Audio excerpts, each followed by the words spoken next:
Hi guys, and welcome to another video. As always, I am Mr. Lot from Mr. Lot's Model Making, and this is going to be a special one because this is the first in a build series. The main focus of this build series will be this rather a big boy, which is a Faun heavy tank transporter, or tank transporter just, like that. And as the cargo, it won't be a Leopard 2 as it usually is, because this is this comes with like K4, like NATO operations, NATO Balkan operations decals. So I figured, why not use something that I recently won on the eModels Weekly live stream, which is an APC, an FV 432 or 432, I think 432 is right, British Armoured Personnel Carrier, and that will be the load for this one.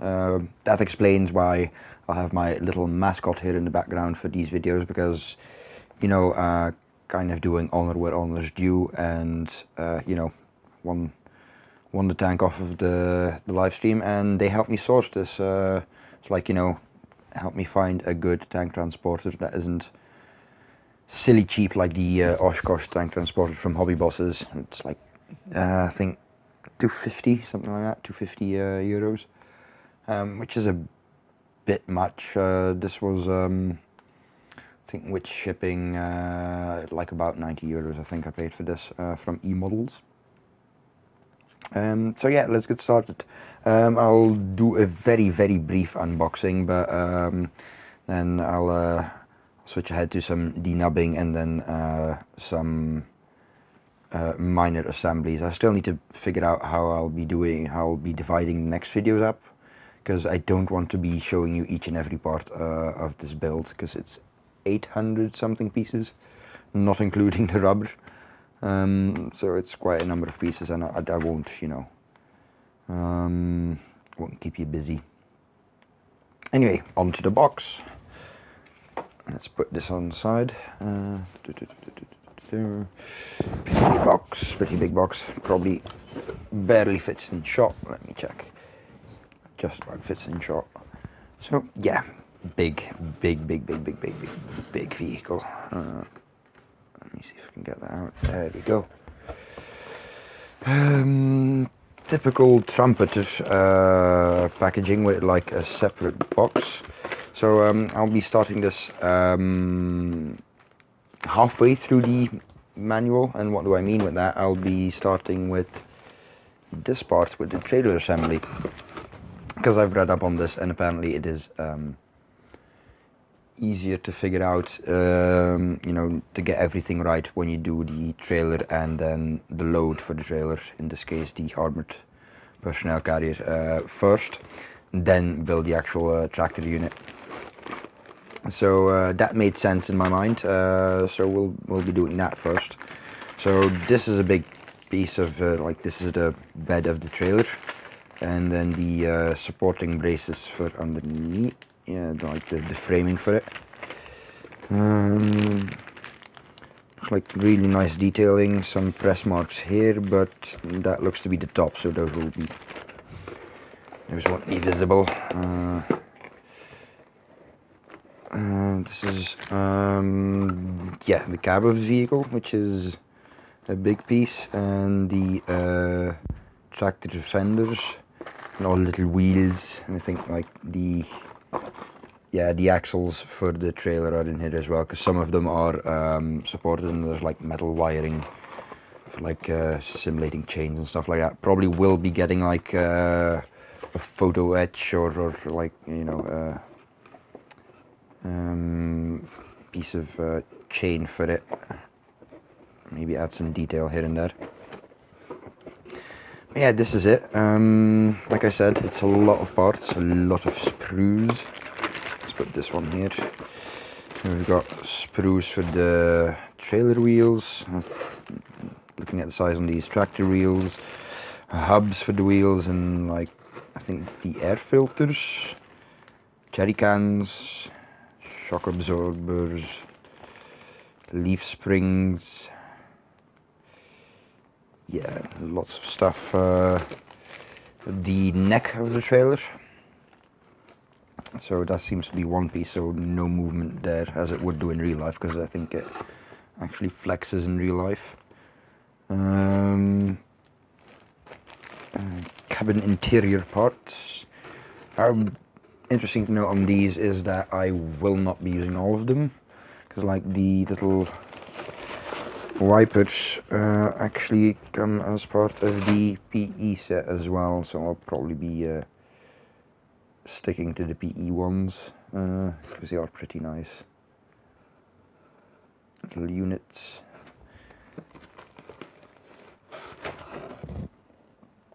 Plus these are actually double bladed ones, aren't they? No, they're not.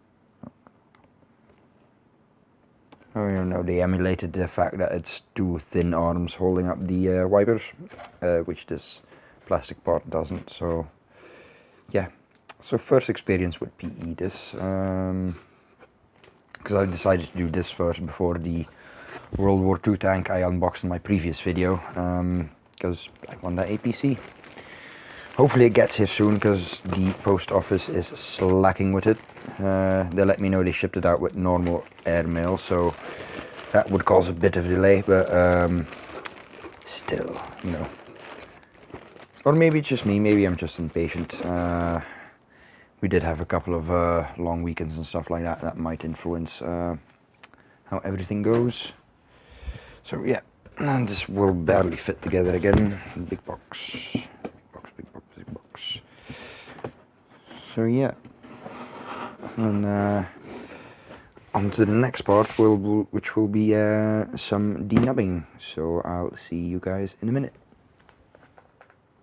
Alright, we're back. I've unpackaged the, or one of the first sprues I will need, which is a sprue sprue I. To cut out some of these supports. All of these seem to be different, not sure why. There's probably a reason to it. But, and then I'll need H and F as well, but I'll just start off with these and quickly show you guys how to, if you're building along with this and this is your first build, respect for that. If it is your first build, but if you're building along or just, you know, coming back into the hobby and you've chosen this, or just, well, any fighting vehicle, basically, vehicle or like a military type vehicle, you can, you know, use this as a, you know, just build along with this basically. So I'll show you how to denub stuff, and let me just grab my tools. Right, I have found my tools, which is these knives, very sharp X-Acto blades, little XL blades, and my trusty sprue cutter, which is basically, it's a flat plier, as you can see, flat-sided, so you can like get nice clean straight cuts. That's the one. And then this one is to remove any of the nubs that will be remaining, so we've got a nice flat little surface to work with. First of all, let me see if this is on camera. So you want to be cutting the sprue, but you want to be a bit above, like leave a bit of plastic above it, like so. And then here, like so, and then the last part will pop off. Like this isn't a small part, so it won't fly far. Might even get stuck into it, but smaller parts sometimes go flying off, so don't do it like I just did, because that's basically demonstration purposes. So, these aside, again, mindful of that part. So, now we've got these little nubs left on the part. I've left them fairly big, which is usually what you want to do when you take them off the sprue, because you can come back in with your flat pliers, just like really, I need to put some light, don't I? Need a bit more light. Light. Give me some light. There you go, that should be better. Yes, that's better. So you want to be cutting fairly close to the part, but not too close, or otherwise you'll run the risk of pulling away plastic unless you've got like god hand nippers or something like that. Then just cut away, because those things are very, very sharp. Okay, I've got basic off of Amazon generic ones, so I don't want to be cutting all too close. And just snip that off. And snip that off. It's a bit close, but still it's left enough not to damage the plastic. And then snip that off. So I've still got little nub marks left, and this is where this blade comes in. So basically what you want to be doing is put the blade flat and then just take little chunks away of what's left. Little itty bitty chunks. You don't want to be gouging away, because then you run the risk of scoring the plastic with your knife, which is, you know, damage to the plastic is what we're trying to avoid here, so don't want to do that. While doing this, I'm also noticing a little bit of flash here. Nothing major. So I do want to be doing some sanding here. You can also cut away at the flash in the same method you would be using the knife to cut away at the nub. So little bits away.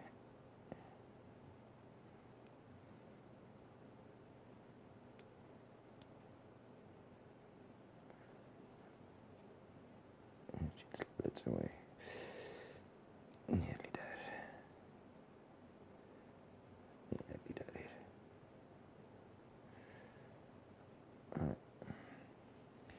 You want to always be working with the knife away from you.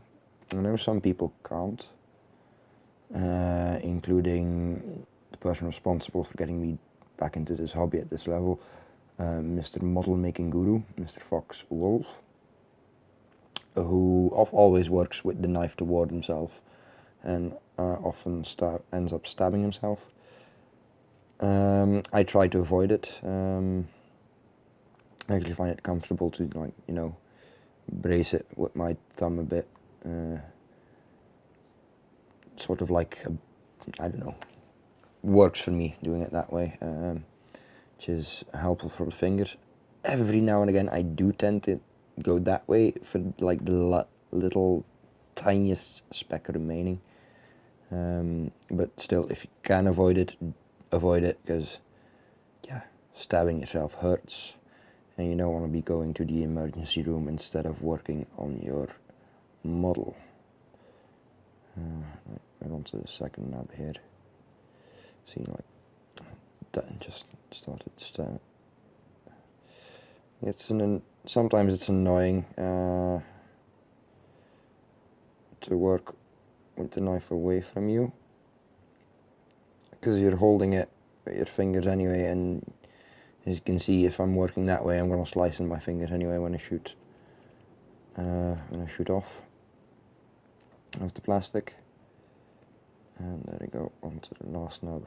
See, I'm working with the knife toward me. I shouldn't be doing this, but yeah, I'm one of those special people, I guess, as well. There we go.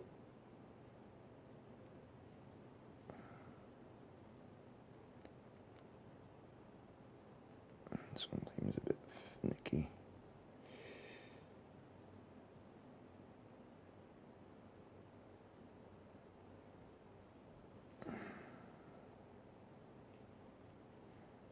And this one I'm gonna have to sand flat a bit, because it's like a slight little bulge. And I don't want to ruin that, so I'll be taking my sanding sticks. I use flexi files. If it's already like not too rough, I'll be starting off with the medium one. There's a fine one and the coarse one as well, if you need to be starting off a bit rougher. but usually you're fine with just starting this, and just like go where the nub is, gently, very very gently, because we've left very little nub on it, hardly any. Basically what you want to see is, like, you see where the plastic is still shiny, it's because the nub's still there and it's pushing the file up, so you want to keep on filing until that's like no longer shiny.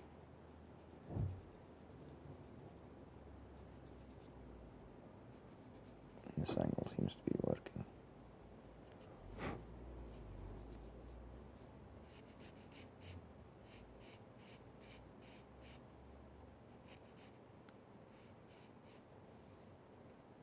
Right, and that's done. That's how you denub a piece. Like, of course, the smaller the piece, the more delicate it will be, but the principle is always the same. Cut it from the sprue, but leave a fairly large nub. Cut the nub down a bit, leaving a very a smaller nub, and then go at it with your knife, like chipping away at it ever so slightly until you've got nothing left. You will always see the little shiny spot there, but there is no deformity. This is perfectly smooth. You can feel like no bump, or like it's not catching on anything. So I know this part is perfect. Anyway, I'll be doing a whole bunch of these, and then I'll briefly show how the disassembles. And I'll get these parts ready for, hope you can see that on camera. Nope, no you cannot. You cannot see that. So basically, yeah, we're gonna get all of this ready for gluing. And I'll also get these parts out and ready for the many axles here.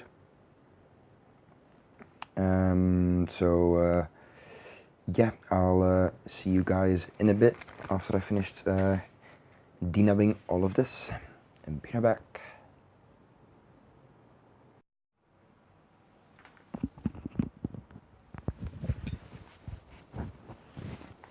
Right, we're back, and as you can see, there was a lot of denubbing done. Haven't denubbed quite everything just yet, because I wanted to be able to show you some of the gluing together of the axles. Yes. These are the ones with steering on them, as you can see. So there's a lot of bits and bobs to go on there, a lot of control linkages and whatnot. And also it calls out to make all the wheels. So haven't denubbed all of these. I will be doing that as soon as I've finished making this video, because I want to be doing, you know, all of them in one go. I also will not yet be mounting them onto the axles, because I want it to excuse me there. I want to paint them and detail all the little lug nuts that are, or light. Detail all these little lug nuts here, as you can see. Get some metal shine on the top of those. Probably make it the center thing. Black that up as well, do it like a matte black. Just kind of feels like it would be right doing it that way. But anyway, I was planning on showing you how these go together. Before I do that, maybe show you these. These are the little hubs that would be steered, as you can see.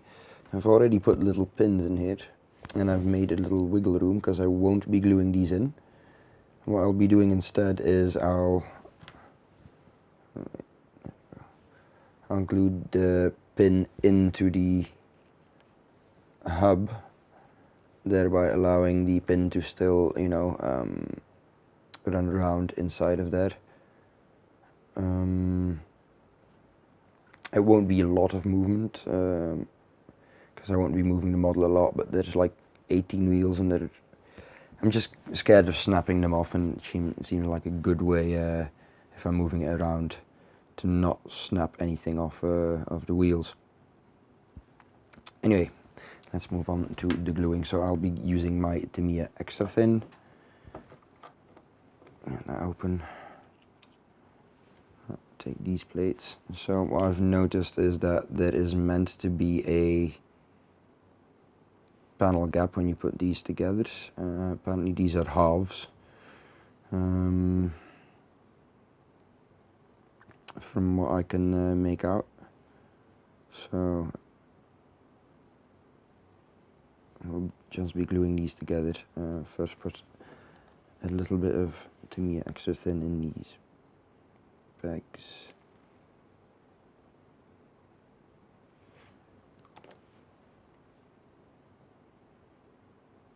Just line them up and put them together. Not quite together just yet. Because now comes the magical part where we put a little bit of Tamiya extra thin to make this panel. There we go. Just put a little bit in there. And this extra thin stuff will draw itself into the crease if you make it into the little gap.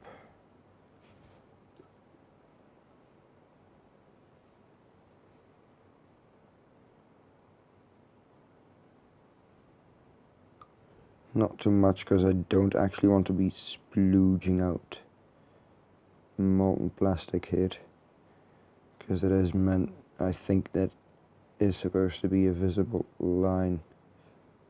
These aren't, this isn't one solid piece of steel. Sadly enough, no pictures available of any detail from underneath these things on the interwebs. Now just squeeze them together for a nice fit.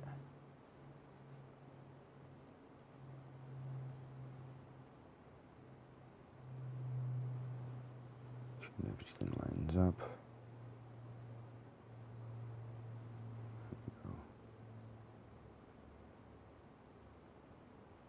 There we go.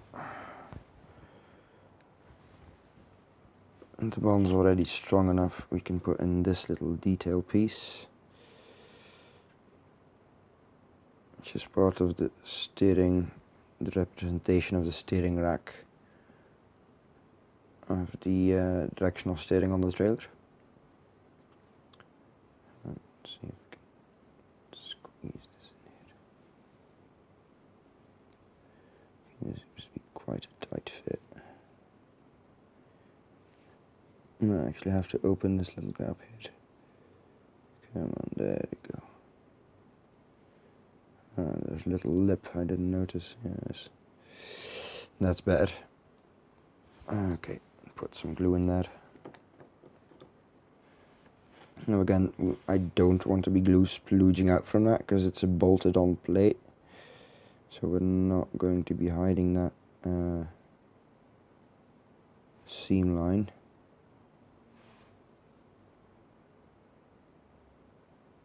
Some glue in there. These edges, there we go. And just put this piece in.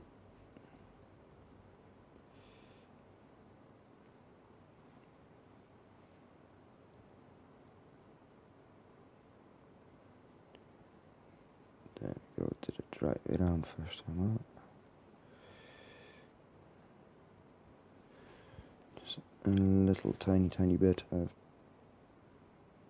in here and a tiny bit there, and where it's supposed to link up with this ever so slightly, and there you can see where it shines. It drew in the glue perfectly, and now we can leave that to dry. So, because of my plan with the, I'm not quite sure if I'll look at that, and that's going to be a tight fit. Might need to file that out a bit. Okay. Squeeze.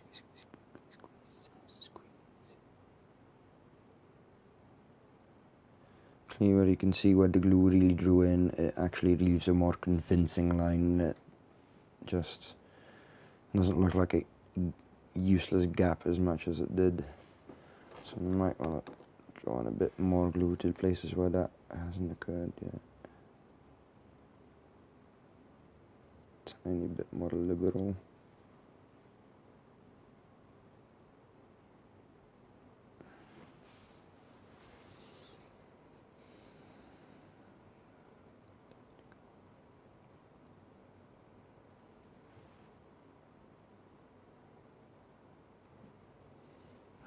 The little gap there is filled up.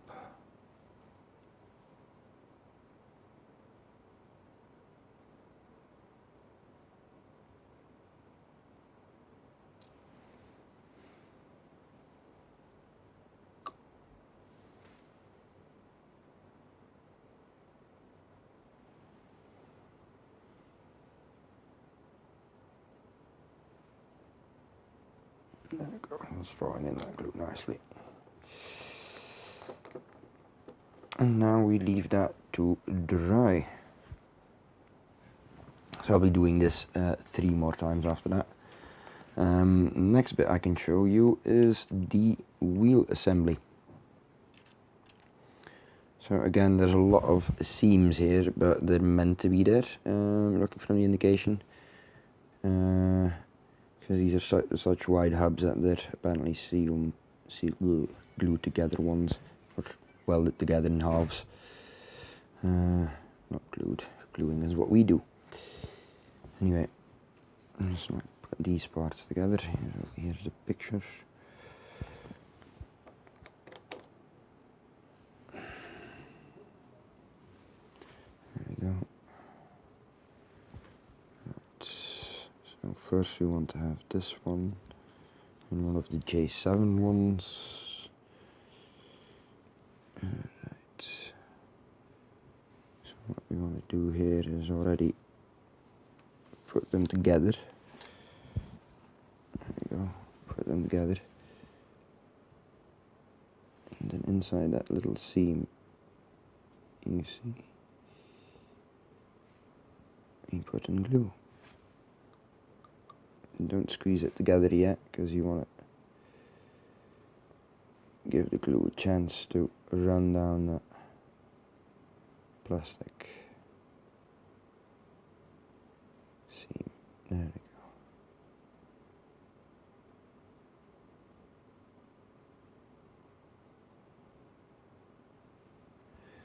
go. Now it doesn't need to be clean, because this will be hidden by the tire, of course. Unless you're thinking of doing like one with blown off tires or anything like that. This is fine as is. No need to be careful. Apply a little bit of squeeze.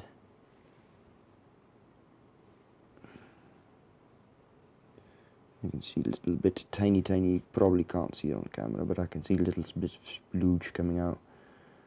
That means the bonds is working. And the next part would be the other half, because these are dualies on both sides of the axle. So I'm going to put that part in here. Just not squeeze it quite together yet. Just leave a little gap. And then into that gap.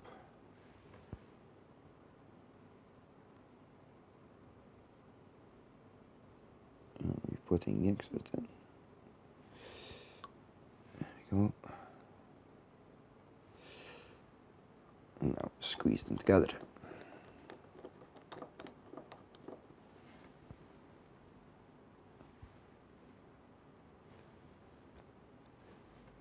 And then there's the final other half of the outage hub, because do pay attention if you're building this, because this is the wrong way around. It calls out for you to first start with the inside wheel and build your way outwards, and then you're supposed to flip it around and mount it this way as the picture shows, because you of course want to be carpet monster.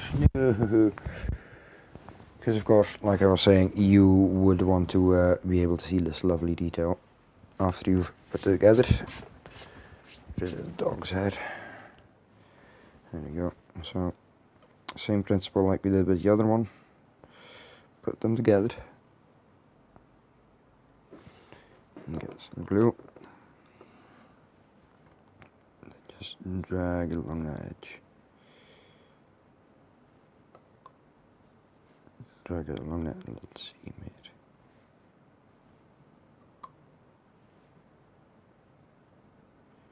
Doesn't need to be 100% clean. And then again, you don't want to be having splooge coming all over, because paint is sand and it might hamper the fitting of the tire. You do want to be careful, of course, when joining the two halves, as it were, like that center hub. You don't want to have splooge here, because that will be visible, because that's the gap between two tires. So, squeeze a bit. Squeeze, squeeze, squeeze, squeeze.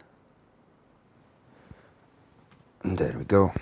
One completed hub. So I'll be doing that 8 more times. Yay! But it's a fairly quick process, so I'm not too bothered about that. So this isn't quite dry yet, but it should work. Okay, so it's a ever so slightly tight fit to get on, but once it's on, it's actually not that bad. There you go. So there will be no movement in these once I put that together. I have some mobility in the wheels, but they won't be turning. And I'm actually thinking of having them turned a certain way, so I'll be looking further into the manual and see if that's possible, because I want to, like, you know, sort of making a bend on the diorama. I'm planning for it. Anyway, let's put in the steering rack, I suppose it would be, for the multi-wheel steering. Again, tight fit. It does look like it is posable. If you look at this, and then linkages. But yeah, so this is how to glue parts together with a seam you want to preserve, basically. As you can see, the seam looks quite nice without actually looking like, you know, it's just two halves of plastic slapped together. Once this is primed, that should actually improve that a bit, so I'll be sanding this up ever so slightly to get a bit more straight edges. It's a bit soft on the edges here. But yeah, thanks for watching. It wasn't a really long build video. Oh wait, no, I was going to say goodbye, but there, dump all these parts on the manual. Builders of this, beware, because these big pre-molded parts do come with a bit of pitfalls, because it does look like to me a 2002 trademark, if that comes out on camera. So this might actually be some older toolings, because there's huge bits here and here you need to fill up, and then if you want a clean underside, you would have to fill these up as well, or some of them are raised, so you want to be scraping those off. Some of them are actual press marks, so you want to be filling those up. I know normally, you know, it'll be like that high when finished. It wouldn't show, but on the other hand, it's a shame if you were ever to put it on a mirror or anything like that. It's like, ooh, what's that underneath? I just want it to look clean. So yeah, there's a little tiny problems with the parts on this, and there's some flash here and there. I believe it's on this one. Take my pointy knife. I don't know if it comes out on camera, but there's like a little flash inside that hole there. which I will need to scrape out. So have a go fitment. But yeah, next time I'll be looking at final assembly of the axles. Alright, I got interrupted there for a second. So yeah, I've shown you how this glues together. I've warned you about the possible pitfalls with oh, put my mic on. So I've warned you about the possible pitfalls with the molding on this big part. You need to be careful of. I think that sums it up for this video, really. Next detailed look, I'll be putting, basically, I already have done like the part that goes in here, but then we'll go look at how all these axles fit in the actual deck. I might do a short video on, you know, like the painting of this as well after I've put this part in. But we'll see. Anyway, there will be a part 2 coming, that's all we know for sure now. And I will be seeing you then. Until next time, guys. Bye bye.